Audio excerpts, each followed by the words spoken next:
Buenas tardes. Tenemos hoy una conversación con un periodista del Diario de Navarra. Él se llama Gabriel González Ortiz y si le tenemos aquí en nuestra jornada, que es del 23 de mayo y que se titula Hablemos del suicidio, es porque él mismo ha escrito un libro que se titula Hablemos del suicidio. Él es periodista. Me llamó mucho la atención porque él es periodista de sucesos y fue invitado a formar parte de la comisión en Navarra para la prevención de la conducta suicida. Bueno, mi primera pregunta tiene que ser cómo un periodista de sucesos termina formando parte de una comisión para la prevención del suicidio. Sí, hola, buenas tardes y encantado de estar aquí. Sí, es una pregunta que yo también me la he hecho muchas veces, ¿no? Más que buscar yo este tema, yo siempre digo que este tema me buscó a mí. Yo llevo ya más de 20 años dedicándome sobre todo a tribunales, más que a sucesos, pero también me encargo de las dos áreas. Y en 2015 el gobierno me propuso si quería formar parte de esa comisión, que entonces era pionera porque abría la prevención del suicidio a un ámbito más allá del sanitario, ¿no? Y buscaban un periodista y me dijeron que por mi trayectoria, pues bueno, entendían que trataba esos temas con, pero bueno, no sé, de una manera más aséptica, de una manera intentando, huyendo del morbo, ¿no? Que es lo que intento, aunque me he equivocado muchas veces como todos, y me pusieron si quería formar parte de esa comisión y yo les dije que encantado, pero que no tenía ni idea de este tema. Y ahí fue cuando empecé a conocer esta realidad, a conocer a la gente que está implicada, los sobrevivientes, que eran todos los que nos pedían a los medios que habláramos de este tema. Y ahí vi la necesidad de dar un paso, ¿no? Y decir, vale, tenemos que hablar, pero no sabemos cómo hacerlo. Es un tema muy complicado y ahí es cuando empecé a indagar de cómo poder hacerlo con seguridad. Hace algunos años yo te he oído en alguna entrevista que a ti en la Facultad de Periodismo os decían que no se podía hablar del suicidio en los medios de comunicación. Sé que desde el año 2000 la Organización Mundial de la Salud empezó como a introducir que se hablara, incluso se creó como un decálogo, por mal dicho decálogo porque lo he leído y son más de 10, ¿no? De aspectos que tenían que ser tenidos en cuenta a la hora de hablar de suicidios en los medios de comunicación. Sin embargo, ahora es que se pide hablar en los medios del suicidio. ¿Qué es lo que ha cambiado? ¿Dónde está el interés en ese cambio? Yo cuando publiqué el libro, que ya me han pasado ya 4 años, parecía que resultaba, mucha gente le llamaba la atención, ¿no? Como, no, si los medios de comunicación no tenéis que hablar. Y yo, a ver, que la Organización Mundial de la Salud lleva casi 20 años pidiéndonos que hablemos, pero no lo conocíamos. Yo hasta 2015 tampoco lo sabía. ¿Qué ha ocurrido? Yo creo que bueno, todos los agentes que están involucrados en la prevención del suicidio han visto que el silencio no ayuda, sino al revés, que lo que contribuye es a arraigar el estigma, los falsos mitos, el tabú, y todo eso perjudica mucho a la prevención. Y también a mí me parece un hecho muy significativo es que desde el año 2012 han ido naciendo asociaciones de personas que han perdido un ser querido por suicidio. A lo largo del país han ido surgiendo y estas asociaciones son las que han dado un paso al frente, ¿no? Y salir públicamente a contar su caso y a pedir, por favor, que hablemos porque puede ayudar a otras personas para que cada vez menos personas pasen por los que han pasado ella. Entonces, poco a poco se ha ido visibilizando esta realidad y a raíz de la pandemia, pues hombre, es una obviedad que la salud mental está ocupando un espacio informativo que antes no lo ocupaban, estaban muy lejos de tener esa presencia. En las redes sociales también lleva unos años que se está hablando de este tema y por lo tanto, si las redes sociales y la sociedad se va hablando cada vez más, ¿cómo vamos a estar los medios de comunicación callados, ¿no?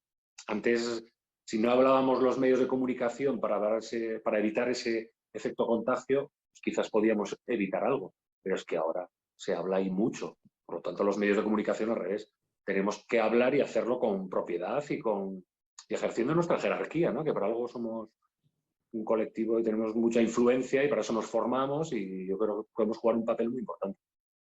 Yo te quería comentar, yo te he oído hablar de que los medios de comunicación no hablen desde el suceso único, de un suceso concreto, un caso concreto de suicidio, sino desde el fenómeno.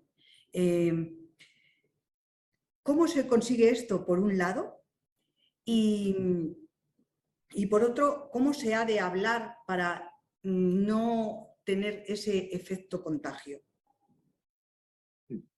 Yo creo que silenciando los casos concretos lo que nos ha llevado es a silenciar todo este fenómeno.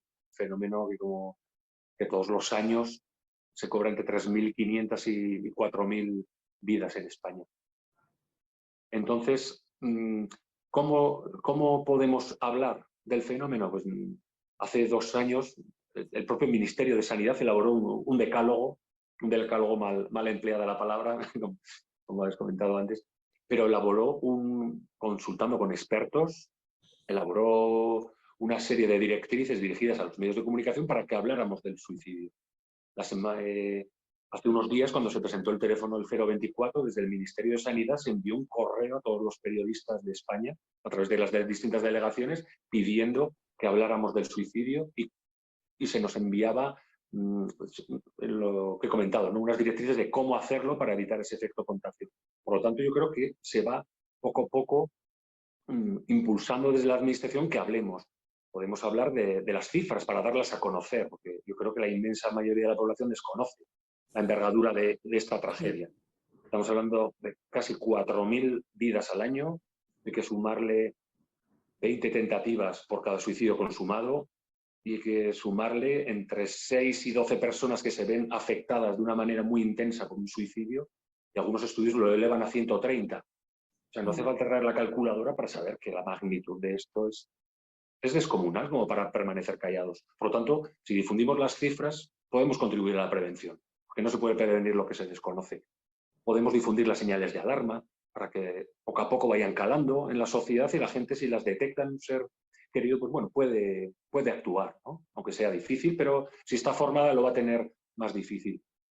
Podemos dar testimonios a personas que han superado una crisis suicida o a personas que han perdido un ser querido por suicidio, porque está demostrado que eso puede tener un efecto preventivo.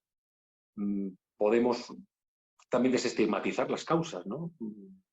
Comentabas antes en el torno a la salud mental, por ejemplo, como una de las posibles causas que puede intervenir en un suicidio, aunque hay, como bien conocéis, hay multitud de causas, ¿no?, que pueden influir. Por lo tanto, hay una serie de hitos sobre los cuales los medios de comunicación podemos jugar un papel muy importante en torno a la prevención.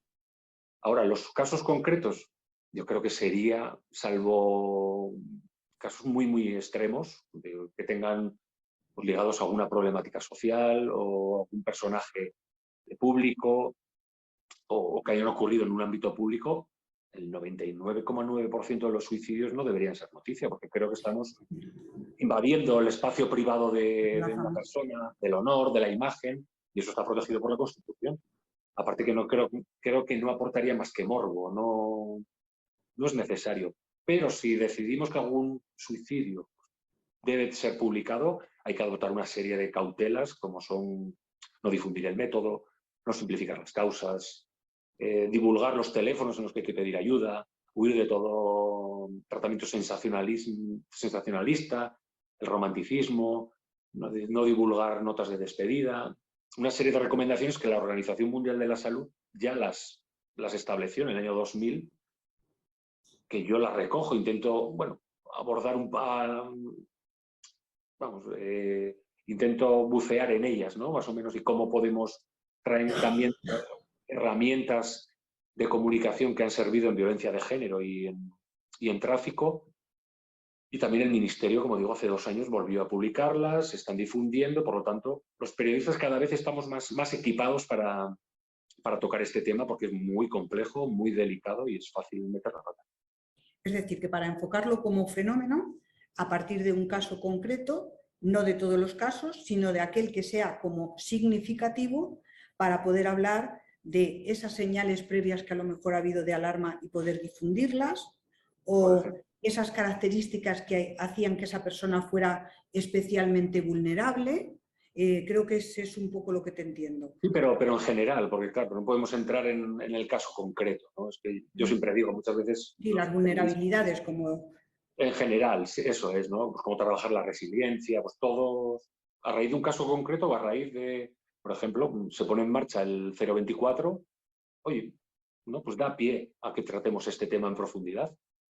Se celebra el Día Mundial de la Prevención del Suicidio, se celebra el Día Mundial del Superviviente, pero luego cada vez está más en las páginas, en la radio y en las páginas de los periódicos, en la radio y televisión, la salud mental está muy presente, están problemáticas sociales que pueden estar vinculadas a un suicidio, están los consumos, están, como digo, está el bullying, está cómo trabajar la resiliencia. Ahí hay un montón de factores en los que, si los abordamos con responsabilidad, podemos estar contribuyendo a la prevención del suicidio sin falta de mencionar el suicidio, ¿no?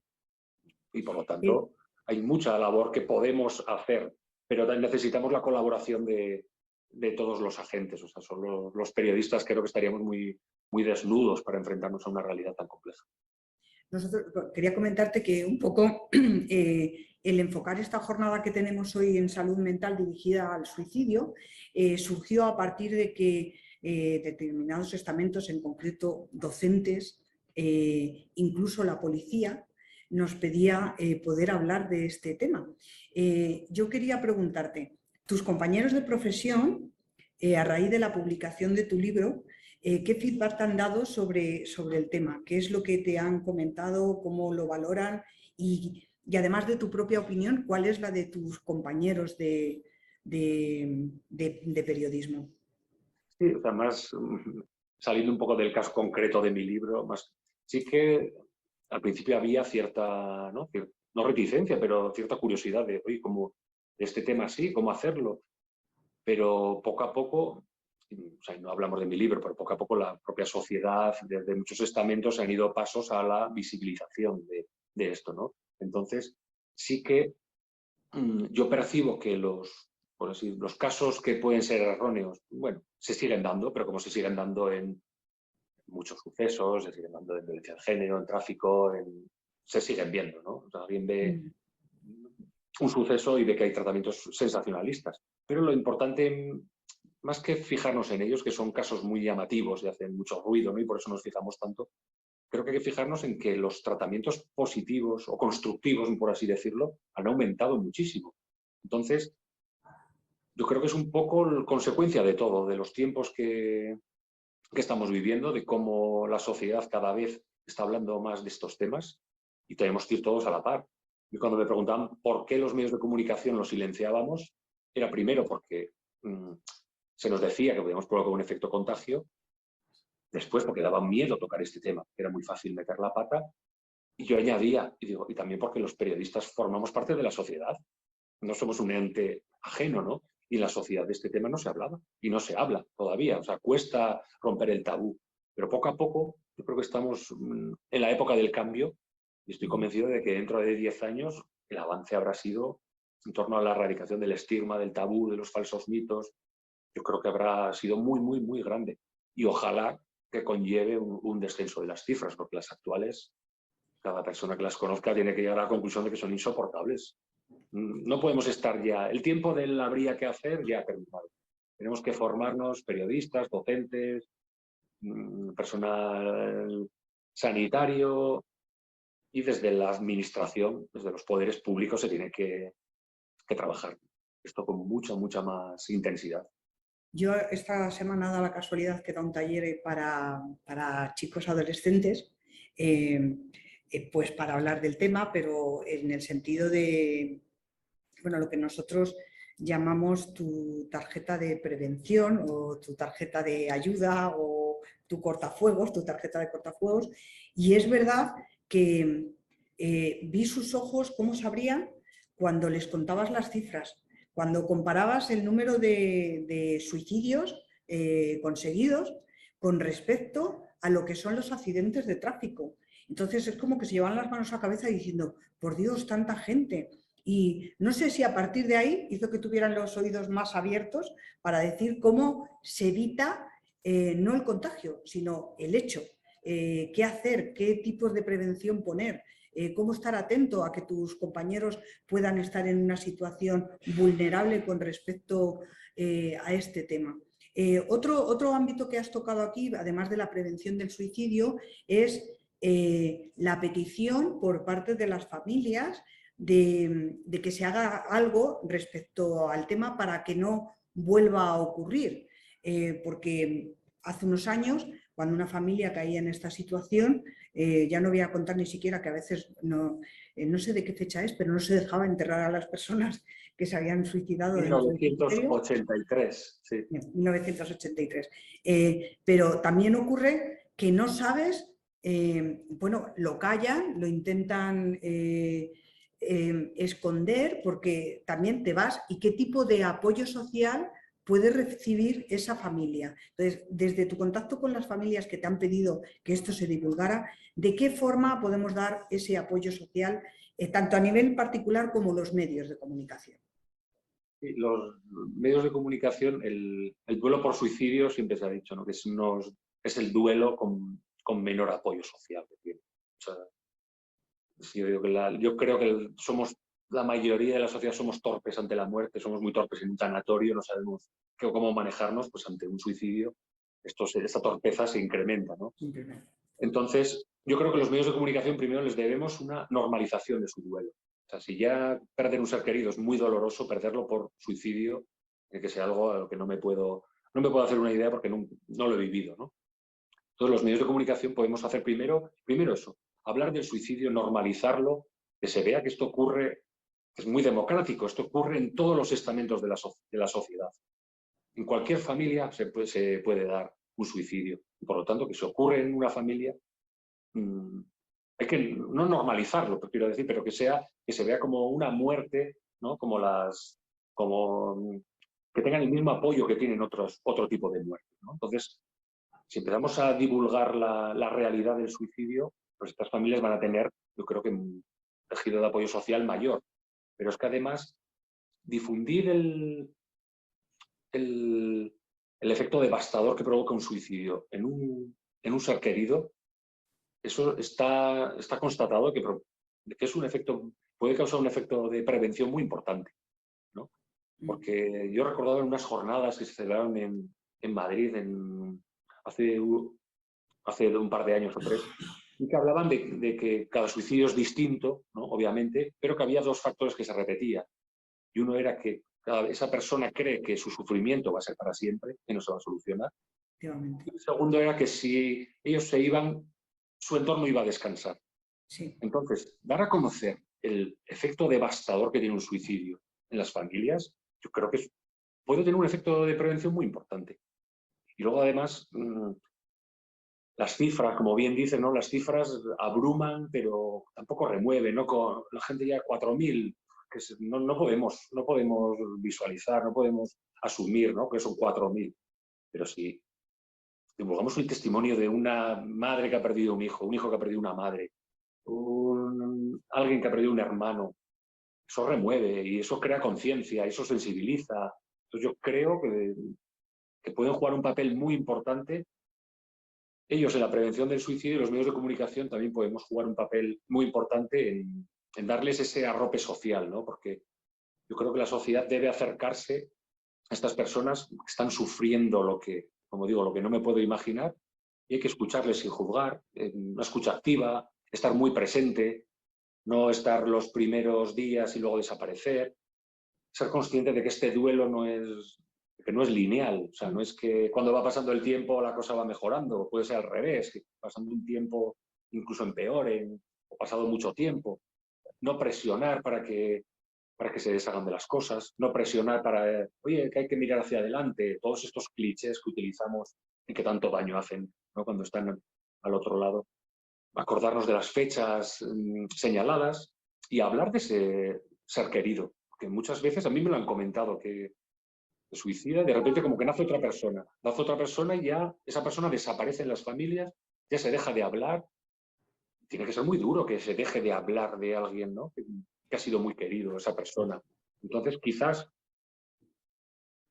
abrir la puerta que quieran hablar de ese ser querido. Si no quieren, ya la cerrarán, pero por lo menos ofrecerse a Sí, hablar de... Eso que a es, lo mejor simplemente para efectivamente hacer. es un proceso de Si duelo no más quieren, si no complicado. quieren, no hablará, pero bueno, abrir esa puerta y estar muy pendientes, sin juzgar, sin presionar, yo creo que eso les ayuda mucho. Y un abrazo, ¿no? Aquí la asociación de familiares que han perdido un ser querido por suicidio en Navarra se llama Besarkada Abrazo. Besarkada es abrazo en euskera. Y ellos se pusieron este nombre por lo que les reconforta un abrazo. Si no sabes qué decir, no digas nada. Con un abrazo estás ayudando, estás reconfortando y estás ahí, ¿no? Bueno, Gabriel, has dicho cosas interesantísimas. Yo quiero incidir en dos que has dicho sobre estas jornadas que hubo en Madrid. Una es que la persona que está con esta ideación se cree que su problema va a ser permanente. Es fundamental que entienda que no es permanente, que la primera forma de ayudar a lo mejor es pedir ayuda para que pueda ser resoluble y que cuando exista esa ideación, a lo mejor es bueno que en vez de pensar que se está quitando del medio, vea la imagen de una persona muy querida para él o para ella con el dolor que a posteriori se queda. Y que, bueno, quizás esos son los dos mensajes para una prevención, ¿no? Nada es eterno y hay mucha gente que te quiere dar un gran desarcade para poder apaciguar un poco tu dolor. Si me permites... Cada situación, perdona por terminar, cada situación es muy distinta y no se puede generalizar, ¿no? Pero sí que, pues que esas personas que están sufriendo lo que no nos podemos estar imaginando, ¿no? Para que lleven a cabo esa decisión, tiene que ser muy, no se me ocurre nada más difícil, pero bueno, si encuentran alguien que les escuche, ¿no? Porque si ven que en la sociedad poco a poco vamos rompiendo el tabú y que puedan tener más fácil el hablar, ¿no? Porque solo el hablar de un problema, pues bueno, ya ayuda a aliviar, ¿no? La presión emocional que puedan tener ahí dentro. Que tengan esas personas que tengan más oportunidades de las que tienen las personas que están sufriendo muchísimo ahora y más que las que han tenido con anterioridad. Si poco a poco la sociedad vamos construyendo esa situación, ya habremos dado un paso. Luego ya es un tema muy complejo, pero yo creo que debemos todos como sociedad dar muchos pasos y sobre todo cuando rompemos el tabú, ¿no? Yo siempre digo también que, claro, los medios de comunicación podemos sensibilizar, pedir que se rompa el tabú, pero el fin que tiene todo esto es que las personas que sufran tengan más fácil pedir ayuda. Pero ¿qué ocurre si cuando se rompe el tabú van a pedir ayuda y se les cita para dentro de 6 meses? Tiene que ir todo de la mano, claro. O sea, si vamos a trabajar para romper el estigma y romper el tabú, para que la gente pida ayuda, que cuando toque la puerta que haya alguien para abrirle. Si no, ¿para qué vamos a romper el tabú si luego los medios van a ser los mismos? Por lo tanto... Bueno, que también desde la Administración se está haciendo un gran esfuerzo por posibilitar y aumentar la capacidad de atención. Una muestra es este 024 que ha salido como número de atención para casos de urgencia. Bueno, me encantaría hacerte una pregunta más si tenemos tiempo y si me dicen que no tenemos tiempo, esto es como los medios de comunicación, exactamente igual. Ha sido un placer escucharte. Espero que tu ejemplo sea muy tenido en cuenta por todos los medios de comunicación para tratar los temas y casi te voy a emplazar a otras jornadas que tengamos en el que podamos hablar de el papel de los medios de comunicación a la hora de hablar de la enfermedad mental y del estigma de la enfermedad mental. Como no puede ser por el momento, pues te enviamos desde Getafe un fuerte desarcade y te emplazamos para futuras ocasiones. ¿De acuerdo? Muy bien, encantado. Muchísimas gracias. A vosotros. Una cosita. ¿Puedo decir algo más? Sí. Antes de